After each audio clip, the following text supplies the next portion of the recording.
Bom, então, bom dia, boa tarde ou boa noite a todos. Sejam todos muito bem-vindos novamente ao nosso estudo da introdução ao Espiritismo. E, bom, vamos lá então. Nós paramos justamente na parte 8, a continuação do nosso estudo anterior, justamente a parte sobre a reencarnação, que é o esquecimento das vidas passadas, né? Vamos entender por quê, união do corpo e alma e a infância, certo? E como hoje é dia 24 de dezembro, então, Feliz Natal para todos que estão assistindo. Então vamos lá, vamos começar aqui, sem enrolação, que é a questão da reencarnação. Vamos entender melhor como funciona, né? Certo, vamos lá. Então, o esquecimento das vidas passadas, né? Muitas pessoas às vezes se questionam: por que que a reencarnação eu me esqueço das minhas memórias da vida anterior, né? Por que que quando eu me encarno eu não me lembro do que aconteceu nas vidas passadas? E aí no livro O que é o Espiritismo, o Kardec ele responde e fala assim, ó: o espírito não perde nada daquilo que adquiriu no passado. Ele não esquece senão a maneira pela qual adquiriu a experiência. Um exemplo para vocês. Para o aluno, pouco importa saber onde, como ou sob a orientação de que professor ele fez o ano anterior, se, alcançando o próximo ano, ele sabe o que se aprende no anterior. Então, basicamente, como a gente pode entender é que o espírito ele vive várias experiências. E quando ele volta aqui para o corpo, ele precisa ter esse esquecimento para que ele, digamos assim, não carregue todas aquelas coisas que ele tinha, todos os vícios, todos os hábitos ruins que ele tinha para a vida seguinte. Então, é necessário que, digamos assim, dê esse amortecimento, digamos assim, uma névoa no conhecimento dele, né? Se ele não se lembra, eu vou citar o caso que eu citei na aula anterior, que é justamente sobre o bandido e o carro vermelho, né? Então tinha um bandido e ele, toda vez que passava um carro vermelho, ele fazia e aí ele ia lá e roubava o carro vermelho. Ele sempre gostava de roubar carros vermelhos, sempre. Carros vermelhos, ele automaticamente falava, pegava o carro vermelho. Certa vez, ele sofreu um acidente e perdeu a memória. E aí, depois que ele voltou novamente, né? Tava na rua, e aí ele perdeu a memória, não se lembrava mais que era um bandido, tudo, e ficou uma pessoa normal. Aí ele viu um carro vermelho passando e ele fez. Só que ele não sabia o porquê ele fez isso, mas ele fez. Então, digamos assim, não é que ele perdeu a memória dele continua nele, mas de forma intuitiva, como se fosse, estivesse com uma névoa a memória dele, ela não foi apagada, não saiu dele, continua com ele, mas surge de forma bem sutil para ele. E aí continua, né? O espírito que já viveu inúmeras experiências encarnatórias, quando inicia o processo de ingressar em um novo corpo carnal, sofre gradual esquecimento do seu passado espiritual. Ao nascer no mundo físico, desperta para uma nova vida, com possibilidades de reescrever a sua história, renovar os propósitos, sublimar os impulsos e educar os instintos remanescentes em sua intimidade, né? Então foi aquilo que eu disse para vocês. Às vezes ele precisa ter esse, digamos assim, esse apagão do conhecimento para que ele possa não voltar e trazer aquelas coisas ruins que ele tinha no passado, né? Ele voltar, digamos assim, entre aspas, não zerado, mas com uma oportunidade nova de recomeçar. E foi o caso que eu citei do bandido, né? Ele perdeu a memória e quando ele voltou a ser uma pessoa normal. Ele não queria mais roubar, assaltar, não tinha mais aquela ideia presa nele. Só que quando ele vê o carro vermelho passando, ele tem aquilo intuitivamente nele. Ele faz, ele ainda não sabe por quê, mas ele tem aquilo intuitivo nele. Ele, tipo, gosta de carros vermelhos. Quando passa, ele faz isso. Mas porque isso é um resquício da memória anterior dele. Que continua lá, toda a memória continua lá, mas só tá ofuscada, digamos assim. Ali como fosse uma névoa densa e ele precisa tirar essa névoa para recuperar a memória anterior. A mesma coisa acontece com as nossas memórias de vidas passadas. E aí continua, né?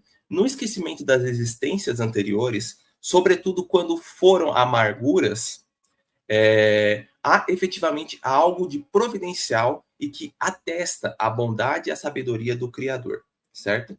Funciona como uma proteção aos seres ainda desprovidos de estruturas psíquicas que lhes permitiriam assimilar os conteúdos de vivências passadas sem se perturbarem, porquanto recebem a bênção de não se lembrarem durante a encarnação do seu pretérito espiritual. Certo? Eu faço a leitura e eu vou explicar para vocês.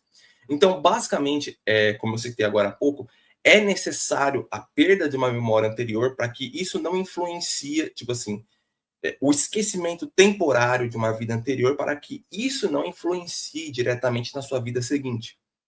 Então, vamos supor outro exemplo. Vamos supor que numa vida anterior a pessoa ela foi um assassino, matava todo mundo, era uma pessoa extremamente ruim, certo? E aí ela desencarna, né? Passa por todo aquele processo de perturbação, tudo, e aí ela tem a oportunidade de vir numa nova encarnação para, digamos assim, quitar os débitos que ela fez na vida anterior, fora as outras também. Então ele volta novamente, só que nessa nova vida, ele vem, digamos assim, sem o conhecimento da vida anterior, para isso não influenciar ele nessa vida nova. Porque senão ele ia carregar todo o ódio, toda a raiva, todas as coisas que ele tinha na vida anterior nessa. E ele não ia conseguir melhorar. Ele já ia ter as ideias pré-concebidas nele. Ele não ia conseguir desconstruir aquilo para se tornar uma pessoa melhor. Então é necessário para que ele possa se desconstruir. E outra coisa que também acontece, né?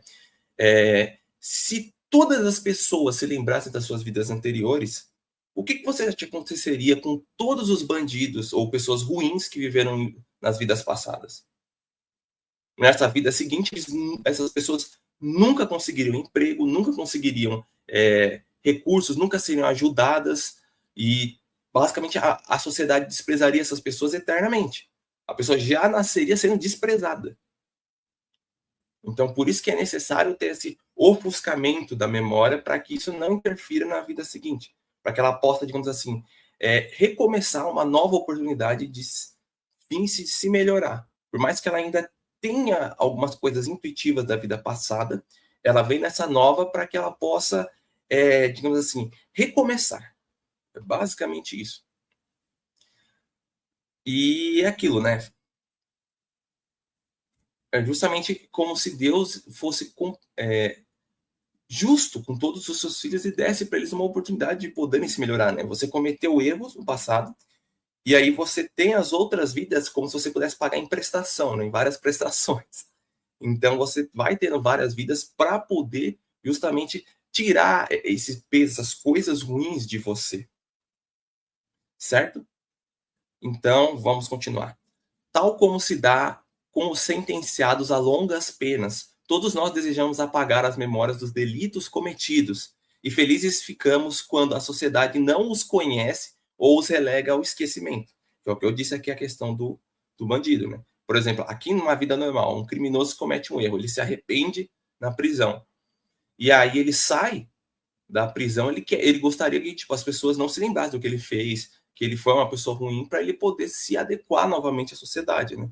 Se adaptar novamente, mas isso não acontece. As pessoas vão saber o que ele fez e não vão dar oportunidade para ele trabalhar, ou se der, vão tentar sempre menosprezar ele, sempre ridicularizar ele e sempre inferiorizar essa pessoa. Então, por isso que serve justamente a encarnação, para dar uma nova oportunidade para todos aqueles que cometeram algum erro. E também em questão, por exemplo, tem sua mãe e você. Vamos supor que numa vida anterior, você e sua mãe foram inimigos mortais. Se matavam toda hora, um matou a família do outro, tudo. E assim, era uma rivalidade infinita. E aí passa para a vida, vocês desencarnam, né?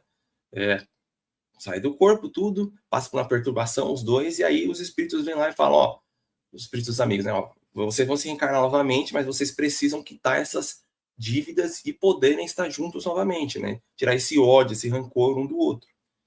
Lá os dois aceitam essa oportunidade de poderem voltar para quitar essas dívidas e um vem, por exemplo, ao invés de virem como inimigos na vida passada, vem como mãe e filho, marido e mulher, pai e filha, para justamente passarem por essa nova oportunidade, né? Podendo trazer amor um ao outro, né? Então, por exemplo, o amor de uma mãe por um filho. Por mais que o filho, às vezes, por conta, né, desse ódio de uma vida anterior, na vida seguinte ele meio que vem um pouco mais revoltado, essa criança, né? Intuitivamente, tipo, ele não gosta da mãe dele. E a mãe, às vezes, também tem uma repulsa. pequena, pelo menos, isso é algo bem sutil. Mas mesmo assim você vai construindo o amor para que quebre isso, né? Como vocês vencem essa memória, é possível que se vocês se reparem esse amor que possuíam. E transformar aquele ódio do passado em um amor, né? E é para isso que justamente você volta, às vezes, com as mesmas pessoas, com seus inimigos de vidas passadas, como seus familiares, para que você possa desenvolver e construir o amor, né? Porque se você voltasse com as lembranças do passado, vocês nunca conseguiriam se dar bem. E é necessário esse ofuscamento da memória para que vocês possam recomeçar juntos uma nova vida e ao invés de vir trazendo ódio, que tragam amor. E a razão desse desejo é fácil de explicar. Frequentemente renascemos no mesmo meio em que já vivemos e estabelecemos de novas relações com as mesmas pessoas, a fim de reparar o mal que lhes tenhamos feito numa vida anterior. É aquilo que eu disse. Se nós reconhecêssemos nelas criaturas a que odiamos, talvez o ódio despertasse outra vez em nosso íntimo. E ainda que tal não ocorresse, sentiríamos humilhados na presença daqueles a quem houvéssemos prejudicado ou ofendido. O conhecimento excessivo pode ofuscar as pessoas. O conhecimento no sentido, ele diz, de constrangimento, né? Então, se você faz algo ruim, se você fosse reencontrar a pessoa que você fez algo ruim, você ia ficar constrangido, né, de estar perto dela, e a pessoa também não gostaria de ter você perto dela. Então, justamente, vem essa oportunidade na vida seguinte para que vocês possam fazer as pazes. Pode acontecer até isso que acontece aqui na foto, né? Vocês dois se dão as mãos, por fora, assim, então, não, nossa, a gente se gosta, tudo, mas por dentro tá um odiando o outro, entendeu? Então, é necessário ter esse ofuscamento. Devemos nos lembrar que a vida principal é a do espírito, que cada encarnação é apenas um processo de aprendizado, mas que sempre voltamos ao plano maior. Volvendo à vida espiritual, mesmo que não recobremos de imediato as lembranças das existências passadas, readquirimos informações suficientes que nos situem perante as pessoas do nosso círculo. Então, por exemplo, agora eu vou explicar melhor para vocês. Então, às vezes o espírito ele vem novamente nessa vida para justamente se reencarna novamente com a missão de focar nessa vida dele, de poder se melhorar, de poder evoluir, ter um objetivo nessa vida. E aí ele faz essa vida para poder justamente não só quitar a vida anterior, mas também seguir um novo objetivo que é dessa vida atual. Se ele se lembrasse das vidas anteriores, isso atrapalharia totalmente ele para poder realizar um novo objetivo. As memórias antigas, as vivências antigas que ele reencontraria novamente, e essas vivências também reencontrariam ele, acabariam se odiando e nunca conseguiria, por exemplo, fazer o que teria que fazer nessa vida. E aí, ao invés disso, criaria-se um ódio mútuo entre todos, e ele basicamente só queria seguir como ele seguia nas vidas anteriores. Não haver a oportunidade de ele poder se transformar em algo melhor. Né? E aqui, então, a outra ponto, né, que é legal a gente colocar aqui, quando a gente passa para o plano espiritual, quando a gente desencarna, né, e passa para o plano espiritual, a gente não vai se lembrar de tudo, tá, gente? A gente não vai se lembrar das vidas antigas, muito pelo contrário. Por a gente ter passado tanto tempo encarnado nessa vida, a gente vai lembrar as memórias que a gente tem dessa vida. Até o nosso formato físico a gente vai levar dessa nossa vida que a gente estava aqui. Tá? Só a última vida, no caso. E lá, as suas memórias também vão acabar tendo só com as memórias recentes. E a das vidas anteriores vai estar ofuscado também no plano espiritual. Vai ter um processo de readaptação. Você vai ficar lá no plano espiritual. Pode ser que você passe por alguma perturbação, que é normal no processo de desencarnar, perturbação. Só que ter também, por exemplo, você fez algo ruim. Então, vai ter perturbações piores que você vai ter que passar. Ou, dependendo da sua forma, você vai se sintonizar com lugares mais pesados. Vai para lugares mais pesados. Mas, assim, em geral, quando a pessoa desencarna, ela vai levada para um plano melhor ou um plano diferente. A gente, entre aspas, chama de colônias espirituais, né, que seria um local onde tem um agrupamento de espíritos que são bem semelhantes, que estão no mesmo nível de vibração, e que esse local é bem semelhante ao local onde a pessoa já vivia, digamos assim. E a colônia não é uma só que existe, são vários tipos diferentes, com graus diferentes evolutivos. Mas, bom, Então essa pessoa é levada pelo mentor espiritual dele, ou algum amigo espiritual, ou algum amigo que também vivia aqui na encarnação com ele, que desencarnou antes, e depois vem ajudar. Por exemplo, um parente, uma avó, um vô, ou algum amigo que gostava muito, etc. E dá essa ajuda para ele no plano espiritual. Lá esse espírito vai ser esclarecido, vai ser auxiliado, e lá eles vão explicar toda a situação que ele está passando, o que aconteceu com ele, porque ele está naquele plano, né? Muita gente desencarna. E quando não tem conhecimento sobre o lado espiritual, tudo, a pessoa acaba indo no plano espiritual, assim, sem noção nenhuma.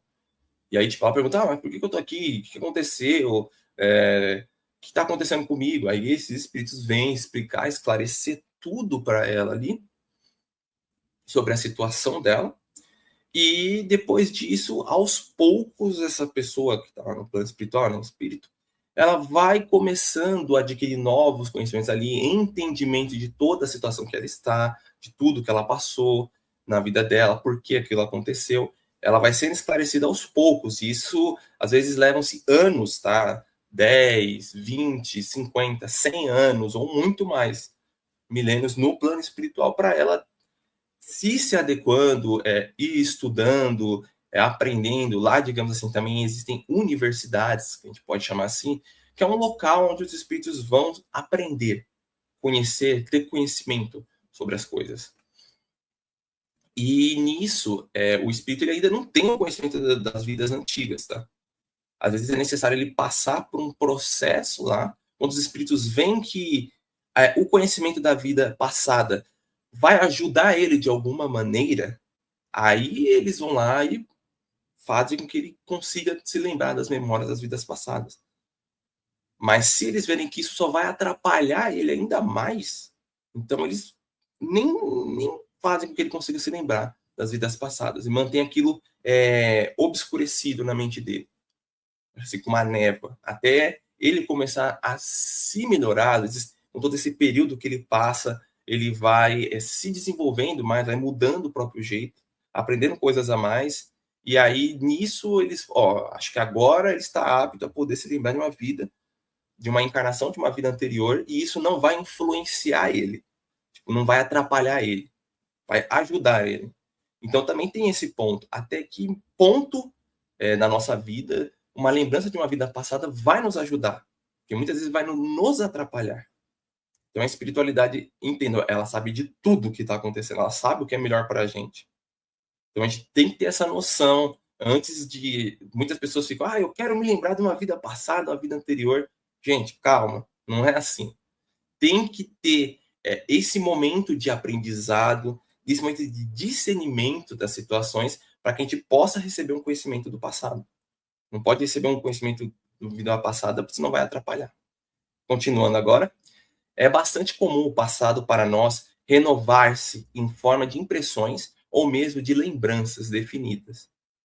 Essas impressões às vezes influenciam nossos atos. São as que não vêm da educação, nem do meio e nem da hereditariedade, né? Exemplos: as simpatias e antipatias repentinas, as intuições rápidas e as ideias inatas, né? Então, outro ponto que a gente pode colocar aqui é da questão da reencarnação, né? Que não só a gente traz as memórias de uma vida anterior de forma ofuscada, né, em uma névoa, digamos assim, na nossa mente, mas elas vêm de forma intuitiva. Então, por exemplo, numa vida anterior, é o que eu tinha citado anteriormente, né? Você vem com algum parente seu, um tio, vocês eram inimigos mortais. E aí vocês vêm juntos nessa encarnação, ele vem como seu tio, né? Nessa vida, para vocês estarem no mesmo meio familiar, para poderem conviver e transformar aquele ódio do passado em amor agora. E aí vem o seu tio e você intuitivamente não gosta dele. Tipo, alguma coisa, não é algo que você vivenciou, algo que ele fez para você, ele nunca fez nada para você, mas você não gosta dessa pessoa. Tipo, é aquele, como ele chama, né? Ter aquele feeling, né? Aquela sensação de, sabe, não gostar. Digamos assim, o santo não bateu naquela pessoa, né?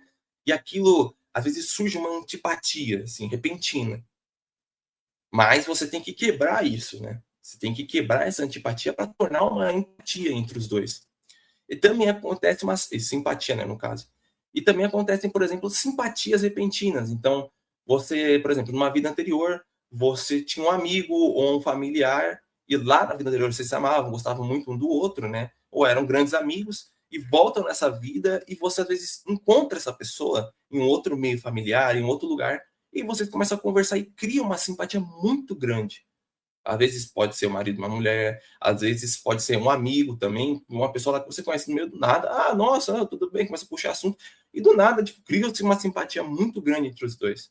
Então, isso já também traz um resquício de uma vida anterior. Talvez às vezes você teve alguma experiência com aquela pessoa numa vida anterior, de grande amizade, e que nessa outra, essa simpatia surge assim do nada. Tipo, puta, mas essa pessoa parece tão legal, sei lá. E aí você começa a conversar e os dois começam a puxar assunto e cria-se uma simpatia repentina, né? As intuições rápidas também, então, e as ideias inatas que eu vou colocar aqui. Então, por exemplo, numa vida anterior, vamos supor que você foi um músico, e aí você volta nessa vida e intuitivamente, sem você nunca ter tido alguma impressão ou ter tocado num instrumento musical, vamos supor aqui o piano, você nunca tocou num piano, e aí na sua infância, do nada, você vê um piano e você começa a teclar ali algumas teclas e do nada você começa a intuitivamente ter mais facilidade em começar a teclar tudo e aí você consegue, tipo, compor uma música, assim. Uma criança, as chamadas crianças prodígio, né? Que tem uma facilidade muito grande com alguma coisa, mesmo ela nunca tendo contato anterior com aquilo. E aí, isso é uma ideia, uma intuição que te surge de uma vida anterior e que tá em você. Só que tá, como eu falei, ofuscado e surge de uma forma assim meio inata, né? Uma intuiçãozinha que você desenvolve-se muito mais naquilo. Então, pode ser em cálculo, pode ser em vários tipos de pesquisa científica, no lado da filosofia, como médico, etc. Independente do que seja, cria-se uma aptidão maior para aquele tipo de coisa. Né? Vamos lá. Agora, a infância e a reencarnação. Algo interessante, né, de entendermos. Aqui é um caso que aconteceu, onde o Segismundo estava se reencarnando, né? E eu vou dar uma explicação aqui para vocês o que acontece, né? Como é que então um espírito daquele tamanho, né, no formato de uma pessoa, consegue entrar num corpinho dentro de um bebê ou de um feto ali, né? Eu vou explicar melhor para vocês. Então, eu vou ler rapidinho esse trecho.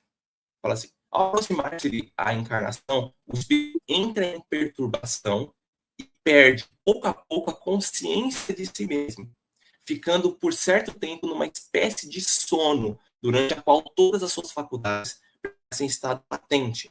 É necessário que esse estado de transição para o espírito tenha um novo ponto de partida e para que esqueça disso em sua nova existência tudo aquilo que possa entravar sobre ele. No entanto, reage o passado. Renasce melhor, mais forte e moral e intelectualmente sustentado e secundado pela intuição que conserva da experiência adquirida. Então, o que acontece? Né? Então, vamos colocar aqui um caso. O espírito, quando ele está... vou pegar aqui outra foto, que é melhor.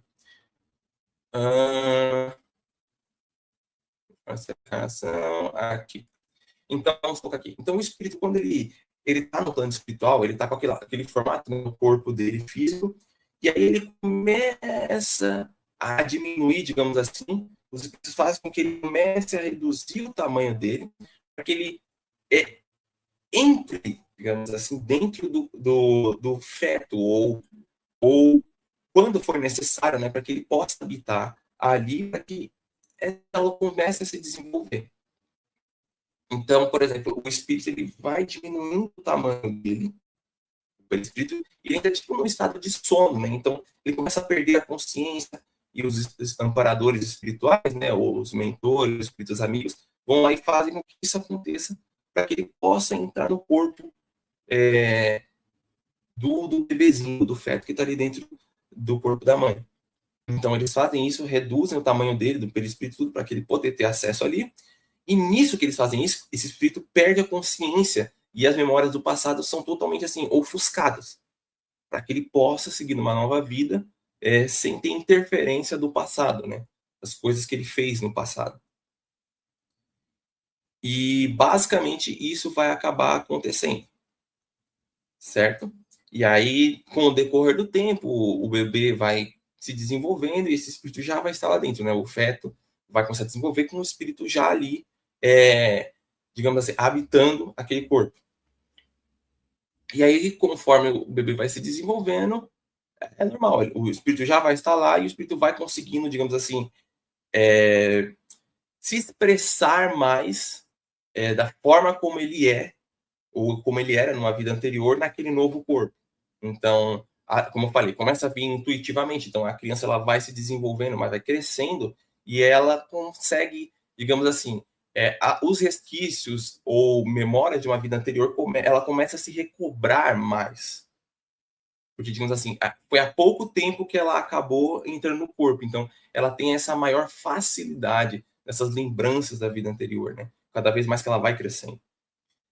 E vai descobrindo aptidões, facilidades em certos temas, em algumas coisas, ou algum jeito, assim, uma pessoa mais brava, ou mais rebelde, ou mais calma, mais tranquila, decorrente da sua vida anterior, né? Ela traz aquilo ainda nela, mas de forma, como eu falei, intuitiva.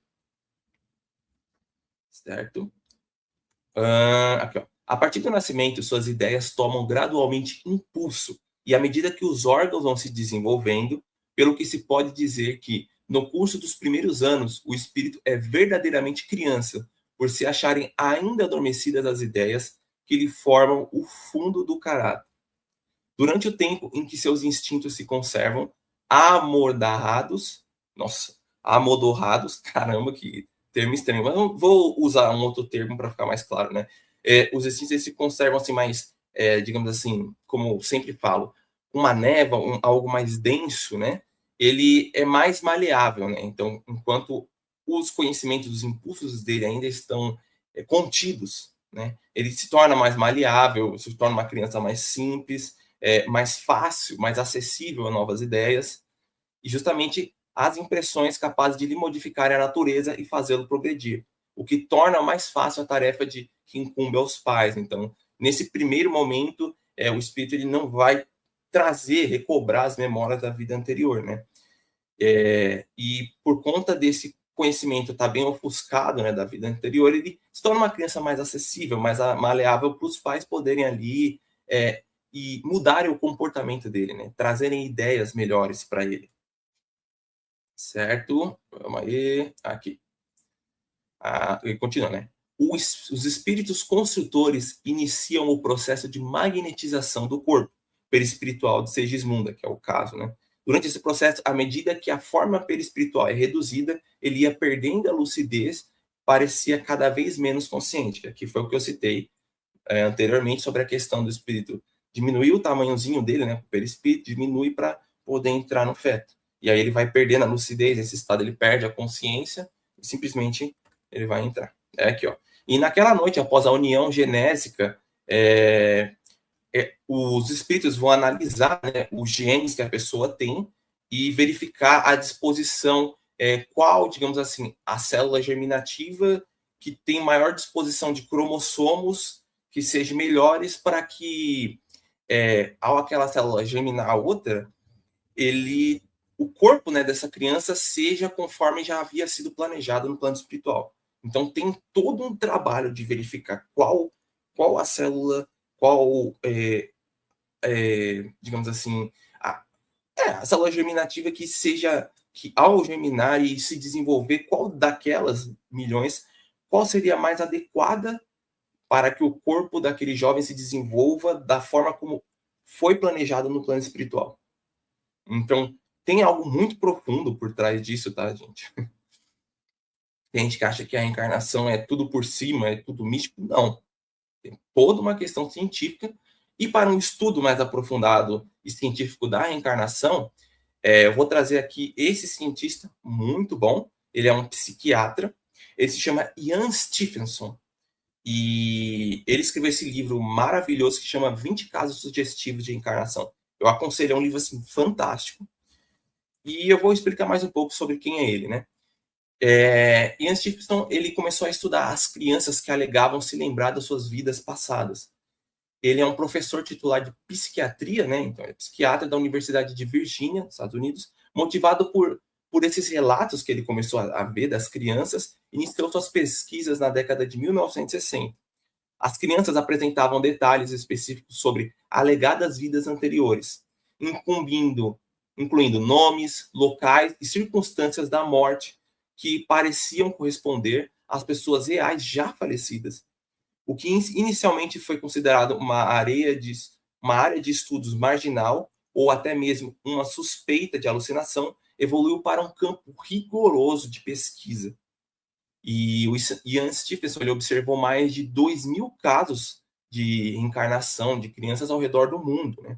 E esse livro ele pega 20 casos assim que ele considera assim mais sugestivo, digamos assim, mais autêntico. Ele tem que usar o termo sugestivo porque no meio científico, se você falar definitivo, às vezes você perde credibilidade.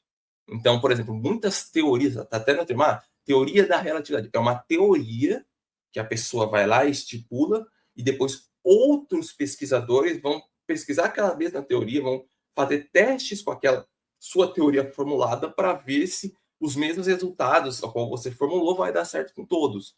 E se realmente na aplicação prática vai ser a mesma coisa. De diversas formas você vai testar para ver se aquela teoria é verdadeira ou não. E então por isso que vocês muitas vezes em obras científicas você não vai ver a pessoa falando diretamente, o caso é isso. Não. Geralmente a pessoa tipo fala sugestivo para ela também não ser ridicularizada no meio científico. O meio científico é bem complicado com isso. E basicamente ele estudou, né, os 2.000 casos. Para ele é 100% certeza, ele sabe que existe reencarnação. E tem casos muito interessantes. Então ele investigou casos na Índia, tem até no Brasil alguns casos, é bem interessante. E ao redor do mundo, né, Estados Unidos, etc. E é muito intrigante porque assim muitas crianças elas começavam a narrar situações, por exemplo, uma criança ela passa por ela alega fobias, sensações que aquela pessoa que ela disse se lembrar de uma vida anterior tinha. E não tinha como a pessoa ter noção disso. A criança ter noção disso. Mas ela tem, por exemplo, se a pessoa numa vida anterior, a vida anterior dela, morreu afogado, ela automaticamente criou fobia de água, sem ter contato com a água. Mas ela sempre teve uma repulsa instintiva pela água, entendeu? O mar, ela sempre teve medo daquilo. Não assistiu nada que a sugestionava a ter medo. Então, ela não assistiu um filme de tubarão, ou um filme sobre morrer afogada, ou viu algum noticiário ou leu algo. Não.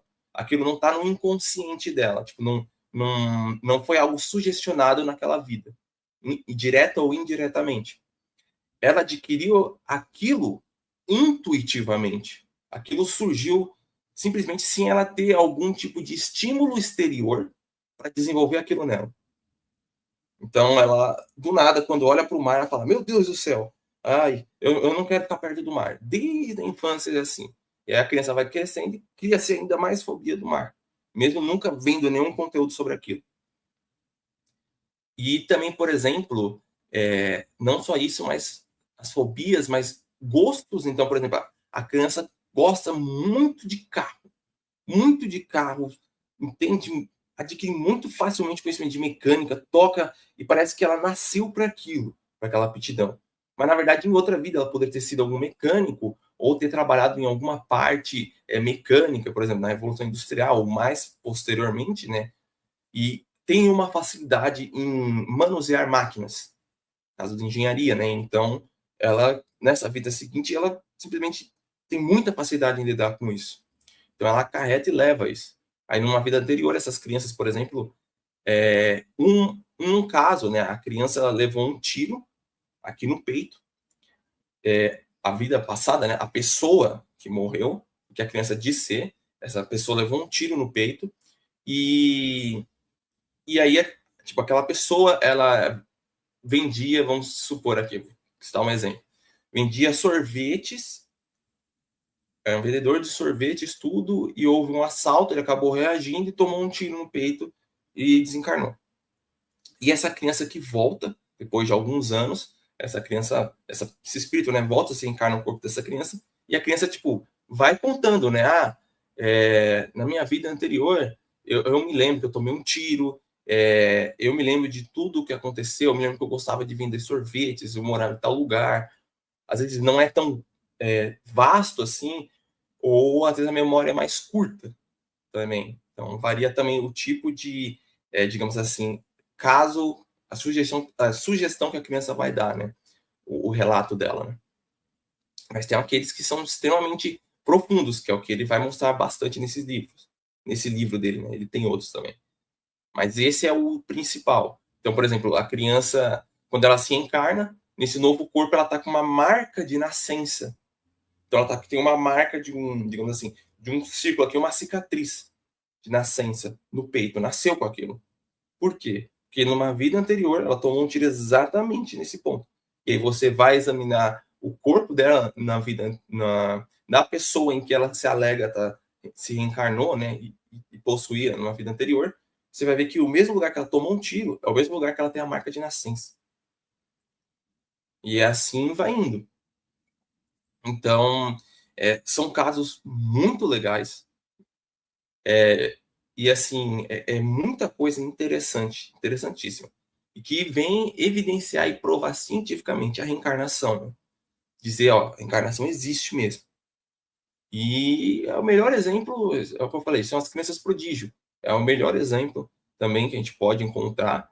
Ou crianças que nascem com algum tipo de síndrome ou doença, né? Porque muitas pessoas vão falar, mas por que meu filho ou não sei o quem nasceu com tal doença? Deus é injusto, né? Se você acredita que a vida só acaba depois a vida acaba, morreu e já era, realmente parece ser injusto. Ou que você acredita que você vai para um céu, para um inferno eternos, realmente parece muito injusto. A pessoa vai ter só uma vida e nessa vida dela vai nascer já com uma doença terminal. Uma doença assim, muito grave, ou vai vir sem algum membro dela, ou vai vir com síndromes mais variadas possível, por exemplo, a síndrome de Down, ou uma deficiência na parte de escrita e de fala também, então pode vir surdo ou mudo. E, e aí o que acontece? As pessoas tipo, ficam revoltadas. Mas qual a consequência disso? A melhor explicação que tem também para isso, numa vida anterior. E é o que esses casos aqui vão deixar evidente, muito evidente, isso. E como as pessoas nascem de um jeito, outras de não, porque algumas nascem ricas, outras não, pobres, nascem de uma maneira ou de outra, porque tudo é sugestionado nessa nova vida, baseada na sua vida anterior e nas coisas que você fez. E você vem daquela maneira porque acontecem duas coisas.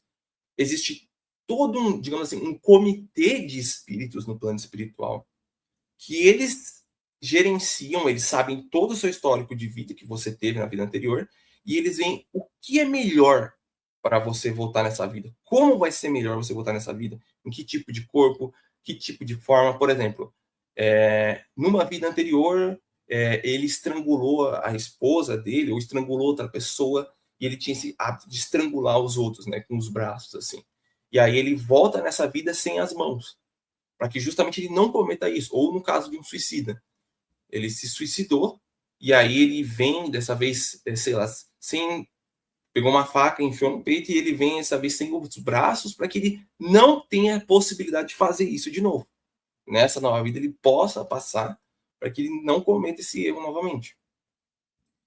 Então, digamos assim, é muito variado para o tipo de pessoas. Aí você fala, síndrome de Down. Por exemplo, crianças que têm essa síndrome de Down, lembrando, existem atenuantes e agravantes. Então, nem tudo é igual, nem tudo é um padrão. Então, por exemplo, se a criança nasceu assim, nasceu sem a mão, é porque numa vida anterior ela esfaqueou alguém ou fez algo ruim com a mão. Não. Varia de pessoa para pessoa. Cada pessoa tem um histórico de vida. Isso é que a gente pode colocar assim como uma das causas, mas existem milhares de outras. Então, lembre-se disso. Nos casos, por exemplo, dessas crianças que têm essa síndrome muito avançada, não conseguem fazer muita coisa, em alguns casos, em grandes casos, né, a grande maioria, É porque a criança era muito inteligente numa vida anterior, e você vê isso realmente, né? Crianças autistas, você vê que elas têm uma aptidão intelectual muito grande em muitas coisas, facilidades, tudo.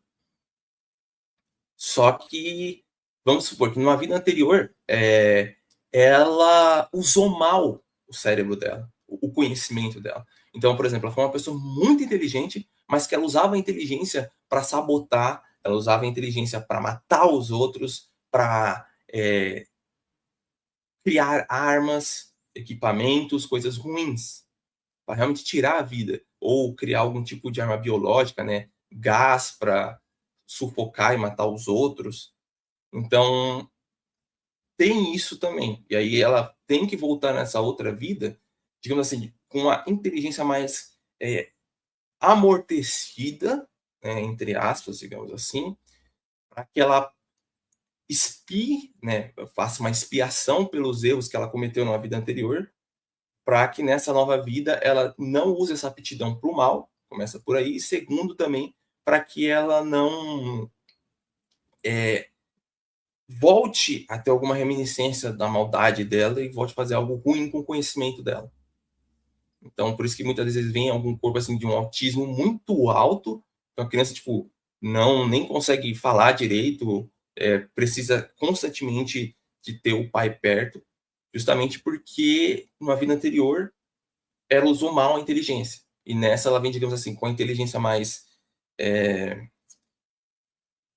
não com a capacidade normal, para que ela possa lidar nessa nova encarnação, para tanto colher os maus que ela fez na vida anterior, como para não usar a inteligência para o mal novamente.